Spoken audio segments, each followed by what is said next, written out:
Un saludo especial a todos nuestros hermanos que en este momento se conectan, a los que se han conectado posteriormente. Dios les bendiga. Vamos a iniciar hoy con la meditación. Como ustedes, los que estuvimos ayer conectados, tal vez nos dimos cuenta. No estamos haciendo una lectura del libro, lo que estamos haciendo es meditando en algunos puntos especiales que se encuentran en estos capítulos. Hoy es el capítulo 2, que tiene como título El pueblo elegido.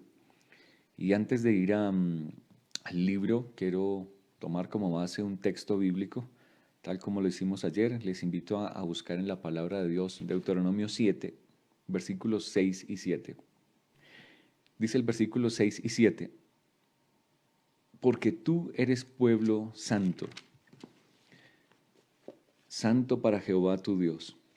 Jehová tu Dios te ha escogido para que le seas un pueblo especial, más que todos los pueblos que están sobre la tierra. Dice el versículo 7: no por ser vosotros el más numeroso de todos los pueblos, os ha querido Jehová y os ha escogido, pues vosotros erais el más insignificante de todos los pueblos. La palabra de Dios nos dice, Dios escogió a un pueblo, no porque fuera el más numeroso de todos los pueblos, lo escogió para que cumpliera un propósito en esta tierra. Ese pueblo fue el pueblo de Israel. Eso es lo que nos habla este capítulo, son unas pocas páginas, pero nos dice que Dios escogió ese pueblo con un propósito santo para que fueran una nación especial, para que fuera luz para todo el mundo.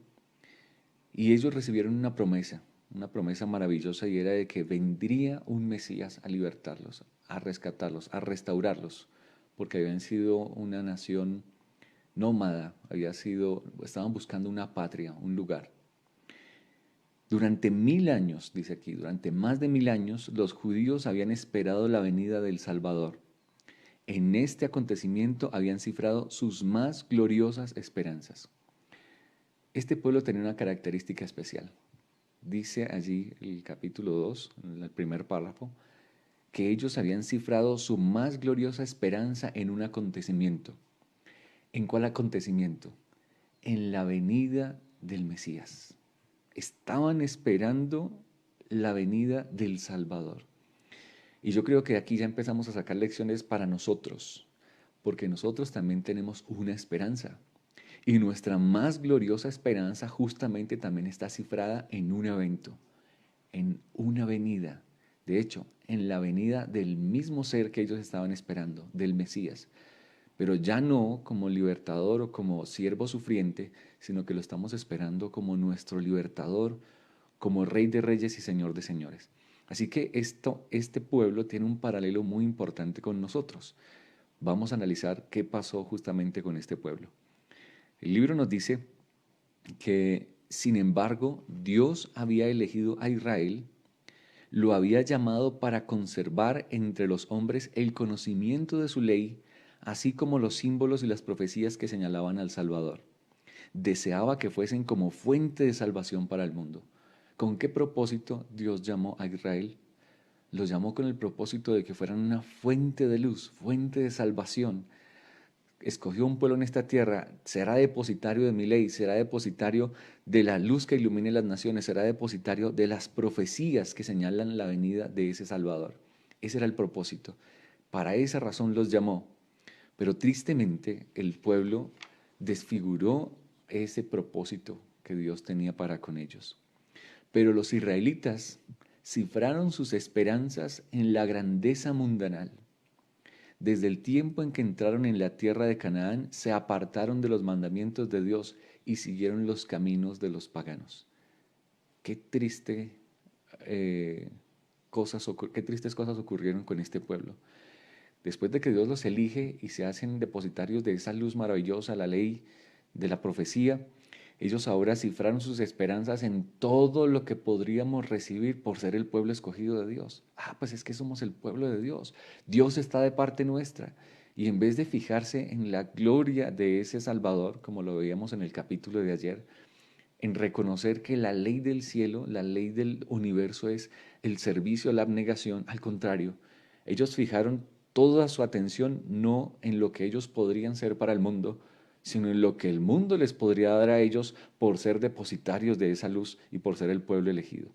¿Y qué ocurrió? Que dice que desde que llegaron a Canaán, se apartaron de esos mandamientos y siguieron los caminos de los paganos. Fácilmente se dejaron desviar, perdieron de vista el propósito que Dios tenía para con ellos. ¿Qué ocasionó eso? Dios ya les había advertido que cuando Dios nos hace depositarios de sus bendiciones y nosotros nos apartamos de esos cometidos que Él nos dio, nos apartamos de la santidad de su ley y empezamos a seguir caminos de mundanalidad, lo que hace Dios es simplemente tú estás alejándote de mí, te estás saliendo de la protección de mis alas y fuera de mi cerco de protección, que es mi ley, que son mis estatutos, que son mis recomendaciones, te estás poniendo en terreno peligroso, te estás poniendo a merced del enemigo. Y eso fue lo que pasó. El pueblo se apartó y vez tras vez cayó en manos de los enemigos de Dios. En la aflicción, muchos renovaron su fidelidad. Es justamente tal vez lo que pueda estar pasando ahora. El mundo se ha apartado de sus leyes, el mundo está siendo azotado por los daños que hace el enemigo constantemente, pero en medio de la aflicción muchos renovaron su fidelidad. Eso ocurrió en el pasado y es lo que Dios está esperando que ocurra una vez más hoy. Que en medio de la aflicción nosotros podamos renovar nuestra fidelidad al pacto santo de Dios. Dice allí más adelante, los sistemas paganos de sacrificio eran una perversión del sistema de Dios, que Dios había ordenado. Y más de un sincero observador de los ritos paganos aprendió de los hebreos el significado del ceremonial divinamente ordenado y con fe aceptó la promesa de un redentor. ¿Qué ocurría en medio de las crisis que el pueblo de Israel sufría? Caían esclavos o siervos de sus enemigos. Y cuando llegaban a esas naciones paganas que los oprimían, ellos tratando de mantener su fidelidad, los que los rodeaban se daban cuenta, oye, estas personas son especiales, estas personas son diferentes. Y dice que muchos sinceros observaban los ritos de este pueblo y aprendían de los hebreos el significado del ceremonial divino, es decir, aprendían y entendían que había una promesa especial de la venida de un Salvador. Y muchos de esos paganos, a través del testimonio de estos del pueblo de Dios, se convertían. Llegaban a reconocer a Dios como su Salvador. Ustedes recuerdan una historia muy conocida en la palabra de Dios, es la historia de Nabucodonosor. O varios de los reyes, del rey Darío con Daniel, veían el testimonio de estos hebreos que se mantenían inconmovibles y ese testimonio no dejaba de conmover su corazón y entregaban sus vidas a Jesús. Por eso nos dice allí la profecía que incluso Nabucodonosor se va a encontrar en el cielo. Hermanos, nosotros estamos viviendo un momento de aflicción, estamos viviendo un momento de crisis, pero justamente es una oportunidad maravillosa, maravillosa, para que en medio de nuestra aflicción, en medio de la presión que estamos viviendo como hijos de Dios, podamos ser un luminar al mundo manteniéndonos en nuestra fidelidad. Eso fue lo que ocurrió en muchos en esa época en el pueblo. Dice, no pocos perdieron la vida por negarse a violar el sábado y a observar las fiestas paganas. Muchos de ellos tuvieron que sufrir martirio. Muchos tal vez de nosotros también, por mantenernos fieles a la palabra de Dios, hemos tenido que sufrir pérdidas, hemos sido rechazados por nuestras familias o tal vez hemos perdido nuestros empleos, nuestro trabajo. No somos los primeros, ya le había ocurrido al pueblo de Dios en el pasado y puede seguir ocurriendo en nosotros. Y es una oportunidad maravillosa para proclamar el Evangelio. Sin embargo, dice aquí, vez tras vez, los mayores monarcas debieron proclamar la supremacía del Dios a quien adoraban los cautivos hebreos, tal como Nabucodonosor. Por el cautiverio babilónico, los israelitas fueron curados eficazmente de la adoración a las imágenes esculpidas. Aparentemente, la crisis, la presión estaba cumpliendo un propósito. No porque Dios los castigara y los reprimiera, sino porque Él se alejaba y venían los enemigos y los destruían. Y en esa aflicción, en esa presión, en esa esclavitud, ellos reconocían que es por alejarse de la ley de Dios que estaban sufriendo esos castigos. Y entonces muchos, dice allí, eficazmente entendieron que debían de alejarse de la adoración de los ídolos. Dice, durante los siglos que siguieron sufrieron por la opresión de enemigos paganos, hasta que se arraigó en ellos la convicción de que su prosperidad dependía de su obediencia a la ley de Dios. Israel comprendió algo. Nosotros obedecemos a Dios, estamos bajo su ley, somos bendecidos, somos prosperados. Nosotros nos vamos detrás del paganismo, la idolatría, somos destruidos, somos arrasados. Fácilmente se arraigó en ellos, entonces la solución es que ir a la ley de Dios, obedecer la ley de Dios. Pero ¿qué ocurrió? Como ocurre tal vez hoy en día. Pero en el caso de muchos del pueblo, la obediencia no era impulsada por el amor. El motivo era egoísta. Ellos hicieron una ecuación matemática. Fácil. Obedecemos, Dios nos bendice. No obedecemos, Dios nos maldice. Entonces, ¿qué tenemos que hacer? Obedecer. Pero muchos obedecían no realmente porque amaran a Dios, porque se dieran cuenta que era una bendición estar en la presencia del Padre, sino porque lo buscaban como un medio de bendición, un medio de poder, un medio de satisfacción personal. Hermanos, y eso puede ocurrir hoy en nosotros, dentro de nuestro pueblo adventista. Creer que porque somos depositarios de la luz, del mensaje profético, que somos los guardadores de los mandamientos y que tenemos el testimonio de Jesús, busquemos eso simplemente como un medio por ganarnos el favor divino y no realmente movidos por un espíritu de abnegación, de amor a Dios y de amor al prójimo. El motivo era egoísta, dice aquí. Rendían un servicio externo a Dios como medio de alcanzar la grandeza nacional. Entonces, en vez, pasaron al extremo. Satanás siempre ha utilizado los extremos. Antes se iban a la liviandad, se acomodaban al mundo y se acomodaban a los pueblos paganos. Entendieron, no, si hacemos eso somos destruidos. ¿Qué hacemos? Obedezcamos. Entonces ahora se fueron al otro extremo de la obediencia por la formalidad, por el servicio externo, dice, solo simplemente para alcanzar la grandeza nacional.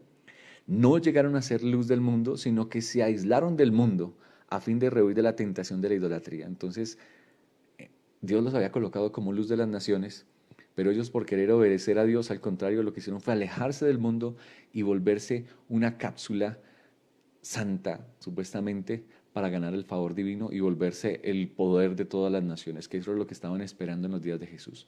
Que viniera un Mesías que los colocara por encima de los romanos, que le aplastara la cabeza a los romanos y que los hiciera la nación más poderosa. ¿Cómo ganamos eso? Ah, pues porque estamos obedeciendo tu ley y estamos siendo estrictos en obedecer tu ley y al que no la obedece le estamos imponiendo penas. Eso era lo que estaba ocurriendo en ese tiempo. Tristemente, eso puede ocurrir y ocurre en nuestras iglesias hoy en día. Llegamos a ser tan inquisitivos, llegamos a ser tan aplastantes con nuestra santidad que se nos olvida que lo más valioso y lo más importante son las personas. Dios había impuesto restricciones a su asociación con los idólatras, a su pueblo. Dios les había colocado algunas restricciones. Dice, a su asociación con los idólatras, pero esta enseñanza había sido falsamente interpretada. Estaba destinada a impedir que ellos se conformasen a las prácticas de los paganos, que era lo que Dios los estaba protegiendo. Ten cuidado, si te mezclas así con el mundo puedes ir a parar en prácticas equivocadas. Esa era la restricción que Dios había puesto, no era para que los apartara del mundo, sino para que se cuidara de caer en prácticas paganas. Pero la usaron para edificar un muro de separación entre Israel y todas las demás naciones. Nosotros podemos caer en ese mismo error. Usar la ley de Dios, usar el sábado, usar las doctrinas hermosas que tenemos como iglesia adventista del séptimo día para crear un muro de separación y no buscar al perdido que necesita salvación. Eso fue lo que le ocurrió a Israel. Dios no permita que sea lo que nos ocurra a nosotros, porque aún cuando ellos estaban obedeciendo y siguiendo todo lo que Dios les había mandado a través de Moisés, también fueron arrasados por la destrucción porque se les olvidó que la esencia de toda esa ley, de todas esas doctrinas, de todas las formas ceremoniales que tenían como pueblo, la esencia, la base era Jesucristo. Y justamente vino Jesús, a los suyos vino y los suyos no le recibieron. Interesante, miren lo que dice allí. Ellos habían establecido escuelas donde se profesaba enseñar los principios de la justicia juntamente con las artes y las ciencias. Gloria a Dios, qué bendición. Habían hecho escuelas donde se les enseñaba Biblia a los muchachos, donde se les enseñaba ciencias y artes manuales. Hermanos, eso nosotros también lo tenemos como iglesia. Tenemos instituciones, tenemos colegios, tenemos universidades donde les enseñamos a nuestros muchachos ciencias, artes, manualidades, carreras profesionales para que puedan servir. Y está bien, nadie ha dicho que no sea así. Así lo hizo el pueblo de Israel. Pero dice, pero estos medios se corrompieron. En muchas cosas se conformaban a las prácticas de los idólatras.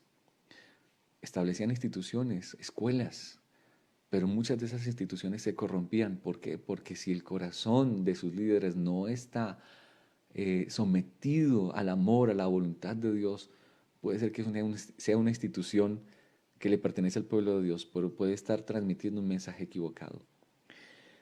Dice más adelante allí, pero los judíos perdieron la vida espiritual de sus ceremonias y se aferraron a las formas muertas. ¿Qué fue lo que ocurrió con Israel? Sí, tenía un templo maravilloso que fue hermoseado por Herodes, tenían doctrinas hermosas, tenían la ley, Moisés, los profetas, tenían todo lo necesario para convertirse en luz de las naciones. Pero dice allí que ellos perdieron la vida espiritual de sus ceremonias y se aferraron a formas, a rituales. Nunca había ocurrido algo como lo que está ocurriendo en este momento. Que todas las iglesias a nivel mundial tuvieran que cerrarse por causa de esta circunstancia.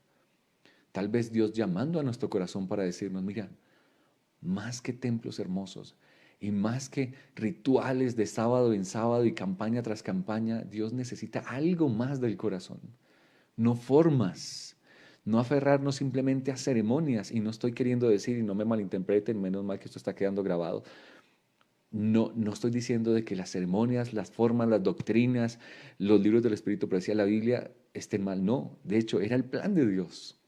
Pero a Dios no le interesa simplemente formas externas. A Él le interesan más cosas motivadas por un corazón lleno de amor, de humildad, de servicio, de abnegación, de mansedumbre, que esté dispuesto a darse por los demás. Eso era lo que había perdido de vista Israel. Y es lo que Dios quiere que recordemos hoy, que no caigamos en ese mismo engaño fatal. Confiaban en los sacrificios y los ritos mismos, en vez de confiar en aquel a quien estos señalaban. ¿En qué estaban confiando? En los ritos, en las ceremonias, pero perdieron de vista a Jesucristo, que era lo que ellos estaban señalando. Medían su santidad por la multitud de sus ceremonias, mientras que su corazón estaba lleno de orgullo e hipocresía. Aquí debemos hacer un alto en el camino. Tenemos que hacer un alto en esta meditación, porque no sea que nosotros caigamos en los mismos errores que cayó el pueblo de Israel en los días de Jesús. Medir su santidad, medir nuestra santidad por la multitud de nuestras ceremonias, mientras que nuestro corazón pueda estar lleno de orgullo e hipocresía.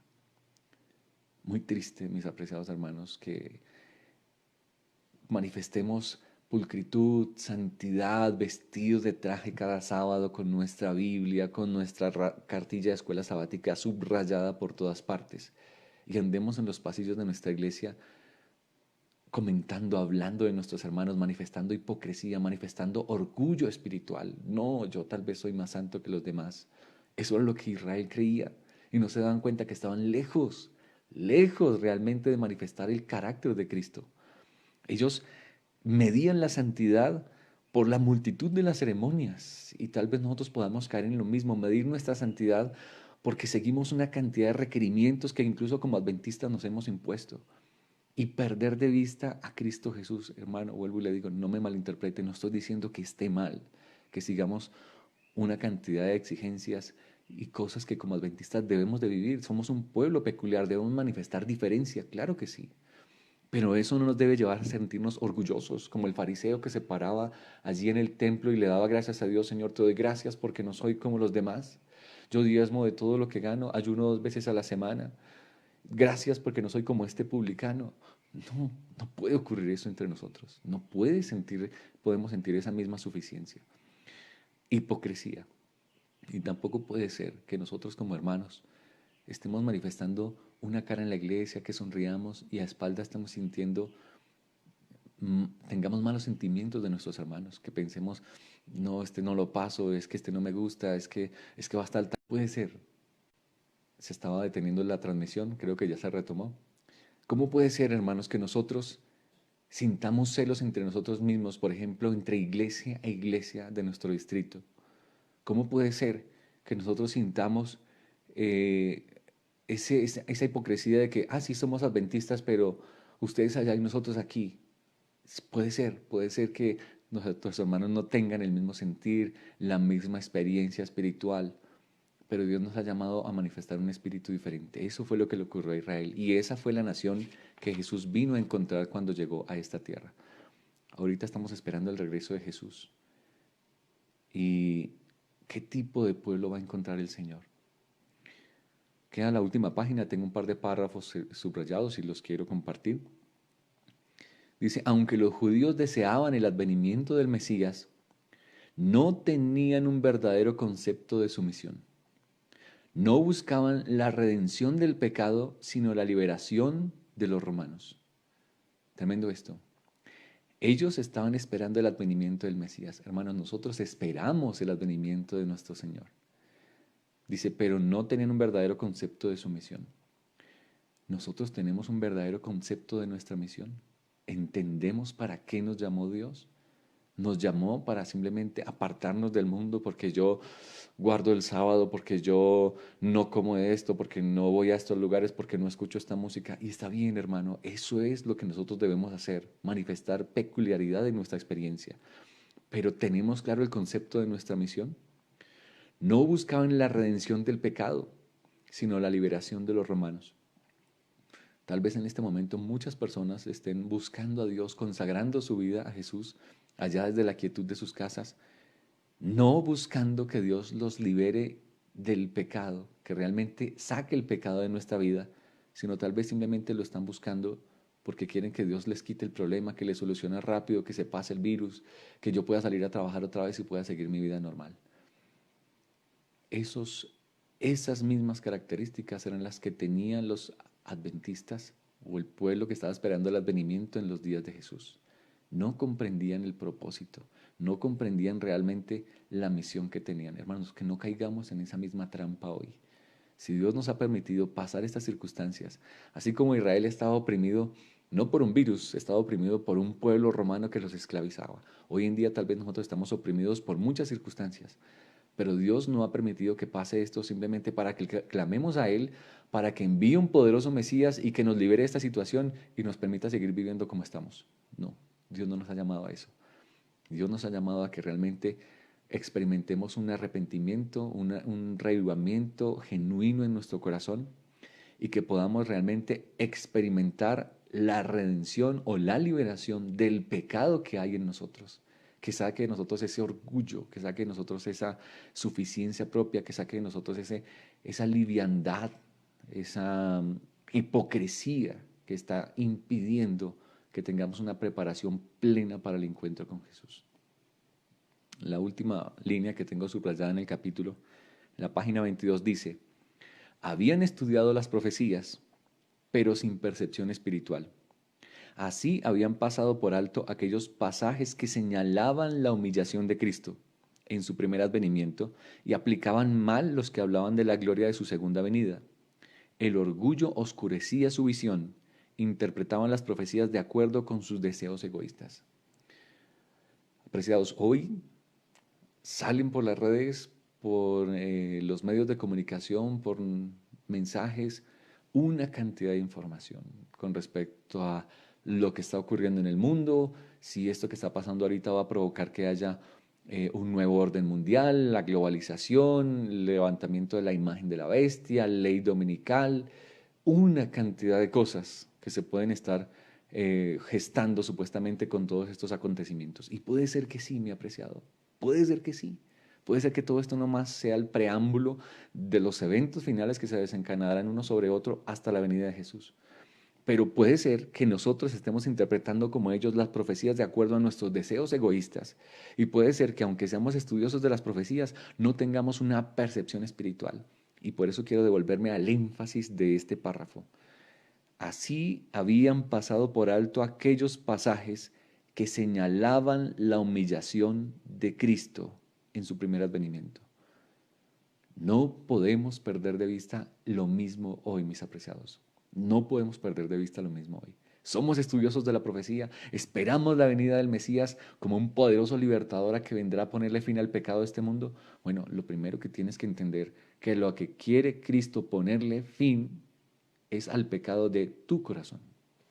Antes de que acabe con este mundo y destruya los reinos de la tierra y que venga esa piedra y le peguen los pies a la imagen y destruya todas las potencias mundiales y acabe esas conspiraciones secretas y destruya el nuevo orden mundial, antes que todo eso ocurra, lo que Jesucristo quiere hacer es que entiendas la percepción espiritual de esa profecía es que tu corazón sea purificado del pecado primero, antes que cualquier otra cosa. Humillación. Lo que Dios nos está diciendo a través del capítulo 2 del deseado de todas las gentes, el pueblo elegido es, Dios te ha elegido a ti para que seas luz de las naciones. No lo puedes conseguir simplemente por todo lo que Dios te ha dado, por toda la forma, estructura religiosa que tienes como pueblo de Dios. No, solo lo puedes conseguir cuando humillas tu corazón y permites que Cristo, que es la base de todas esas profecías, doctrinas y todo el orden litúrgico y religioso de nuestra iglesia, habita en el corazón como Rey de Reyes y Señor de Señores. Jesús tiene que gobernar tu corazón. Permítele entrar.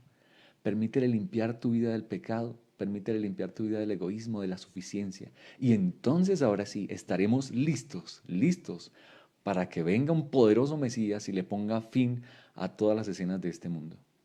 Mis apreciados hermanos, amigos que nos escuchan, Dios nos bendiga en este día. Un feliz sábado para todos nuestros hermanos. Que el Señor nos permita experimentar hoy, en un día de intimidad y compañerismo con Jesús, ese espíritu de humillación, en el cual agachemos nuestro rostro a Jesús, el cual pueda bendecirnos con la presencia de su espíritu, el cual pueda sacar de nosotros todo egoísmo, toda suficiencia, toda hipocresía, y entonces podamos manifestar el carácter de Cristo reflejado en nuestra vida. Eso nos permitirá estar listos para el encuentro con nuestro Señor. Dios nos bendiga en esta mañana, que todos pasen un feliz resto de día en la presencia de nuestro Padre Celestial.